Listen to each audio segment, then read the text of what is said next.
중개수수료 분쟁 대법원 판례 2025-21만 2052. 여러분 상상해 보십시오. 계약서에 도장까지 찍고 수년간 땀 흘려 일했는데 막상 돈을 받을 때가 되니 법원이 금액이 너무 많으니 반만 받으라고 판결한다면 어떨까요?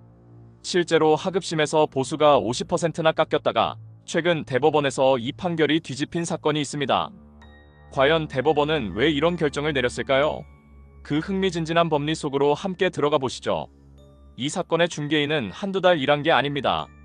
수년에 걸쳐 수십 명의 토지 소유주를 일일이 찾아다녔습니다. 때로는 문전박대를 당하고 때로는 밤늦게까지 설득하며 계약서를 써내려갔죠. 마침내 모든 매입 업무를 완수했을 때 그 노고에 대한 정당한 보수를 기대하는 건 너무나 당연한 권리였습니다. 하지만 현실은 달랐습니다. 모든 업무가 성공적으로 끝난 뒤 보수를 지급해야 할 상대방의 태도가 갑자기 돌변합니다. 다시 보니 수수료가 좀 과한 것 같네요. 못 주겠습니다. 라며 지급을 거절한 겁니다. 계약서에 적힌 숫자는 종이 조각이 될 위기에 처했고 중개인은 억울한 심정으로 결국 긴 싸움, 소송을 시작하게 되었습니다. 그런데 소송 결과는 더 충격적이었습니다. 1심을 거쳐 올라간 항소심 법원이 약정한 보수의 50%만 인정한다고 선고한 겁니다. 중개인 입장에서는 그동안의 노력이 절반으로 잘려나가는 청천벽력 같은 상황이었죠. 법원은 도대체 무엇을 근거로 이런 판결을 내린 걸까요? 이 혼란스러운 상황에 대법원이 마침표를 찍었습니다. 바로 대법원 2025-21만 2052 판결입니다. 2026년 2월 12일 대법원 제3부는 계약서의 약속을 법원이 마음대로 바꿔도 되는지에 대해 아주 명확하고 단호한 답을 내놓았습니다. 사건은 한 지역주택조합 아파트 건설 사업에서 시작됩니다. 건설사인 을은 아파트를 짓기 위해 특정 구역의 토지를 대량으로 확보해야 했습니다. 땅이 없으면 사업 자체가 불가능하니 토지 매입은 프로젝트의 사활이 걸린 핵심 중의 핵심 업무였습니다. 여러분도 아시다시피 토지 매입은 정말 어려운 일입니다. 절대 안 판다는 사람, 터무니없는 가격을 부르는 사람 등 소유주마다 사정이 제각각이죠. 이들을 조율하고 설득해 계약을 성사시키는 데는 엄청난 노하우와 인내심, 그리고 막대한 시간이 필요합니다. 그래서 건설사 을은 부동산 전문 중개회사 갑에게 이 험난한 업무를 위임했습니다. 그러면서 매입이 성사될 때마다 얼마의 보수를 주겠다고 합의했죠.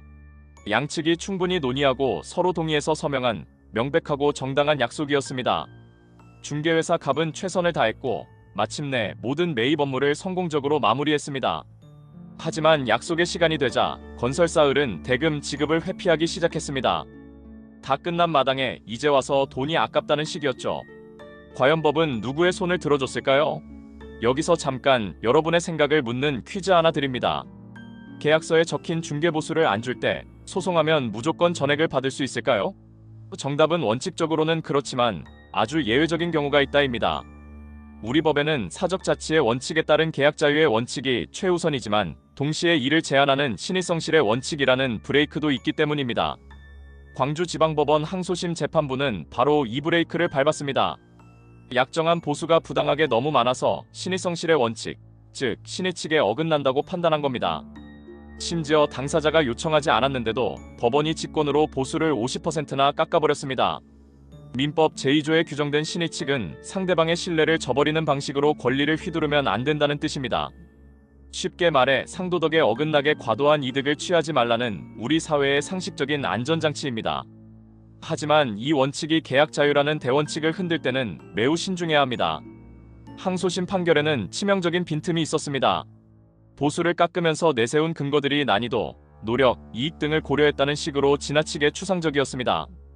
법원이 이 항목들을 고려했다고만 했지 실제 보수가 왜 과다한지에 대해 아무런 심리나 판단을 하지 않았다는 것이 핵심입니다.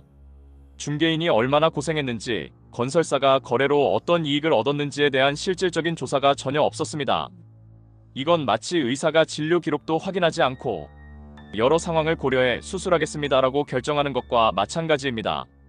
구체적 근거 없이 개인의 권리를 제한한 부당한 판결이었던 거죠. 결국 사건은 대법원으로 향했습니다. 2026년 2월 12일 대법원 재판부는 전원일치된 의견으로 엄숙하게 선고를 내립니다. 원심이 내린 50% 감액 결정은 명백히 잘못되었다는 준엄한 심판이었습니다. 대법원의 결론은 단호했습니다. 추상적인 사정만으로 계약의 내용을 함부로 제한할 수 없다는 것이죠. 감액할 만한 객관적이고 합리적인 근거를 명확히 밝히지 못한 채 내린 원심 판결을 깨고 사건을 다시 재판하라며 파기환송 결정을 내렸습니다. 대법원은 이번 판결에서 세 가지 중요한 기준을 세웠습니다. 첫째는 사적 자치의 원칙입니다. 우리 법 체계에서 계약 자유의 원칙은 근간입니다. 따라서 약정한 보수는 원칙적으로 전액 청구할 수 있어야 하며 법원은 이 원칙을 최대한 존중해야 한다고 강력히 강조했습니다. 나머지 두 기준도 매우 명확합니다. 둘째, 신의 측에 의한 보수 감액은 아주 제한적인 예외 상황에서만 허용되어야 합니다. 셋째, 만약 예외적으로 감액을 하려거든 법원은 단순히 사정을 나열하는 게 아니라 반드시 구체적이고 합리적인 근거를 판결문에 명시해야 합니다. 이번 판결은 법원조차도 개인 간의 약속을 수정할 때는 그에 걸맞은 엄격하고 구체적인 책임을 져야 한다는 법치주의의 가치를 일깨워줍니다. 약속을 믿고 헌신한 사람의 권리는 추상적인 논리로 함부로 침해될 수 없다는 점을 분명히 한 것입니다. 약속은 반드시 지켜져야 한다. 이번 대법원 판결이 다시 한번 확인해준 대원칙입니다. 혹시 정당한 중개보수 문제로 어려움을 겪고 계신가요? 여러분의 소중한 권리를 지키는 길에 든든한 법률적 파트너로서 제가 함께하겠습니다. 경청해주셔서 감사합니다.